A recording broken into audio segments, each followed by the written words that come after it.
Team India మాజీ cricketer Yuvraj Singh తండ్రి యోగరాజ్ సింగ్ మరొకసారి సంచలన కమెంట్లతో వార్తల్లోకి ఎక్కారు.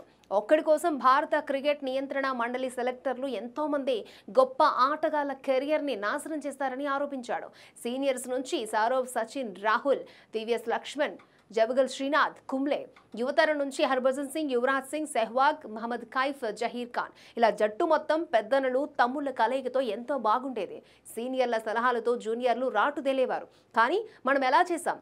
ఒక్కడికి అండగా నిలిచేందుకు మన జట్టును మనమే నాశనం చేసుకున్నాం.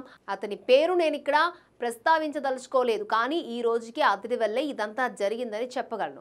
అతడు ఇప్పుడు ఎక్కడున్నాడు, జట్టు పరిస్థితి ఎలా ఉంది అని క్వశ్చన్ చేశాడు. స్వార్థం కోసం ఇతరుల కెరియర్ని నాశనం చేసే వాళ్ళు కొందరైతే, కొంతమంది నిస్వార్థంగా ఇతరులను ప్రేమిస్తారు.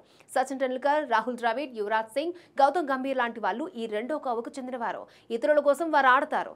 స్టార్లు కావాలన్న తాపత్రయం వారికి లేదు అంటూ యోగరాజ్ కమెంట్ చేశారు.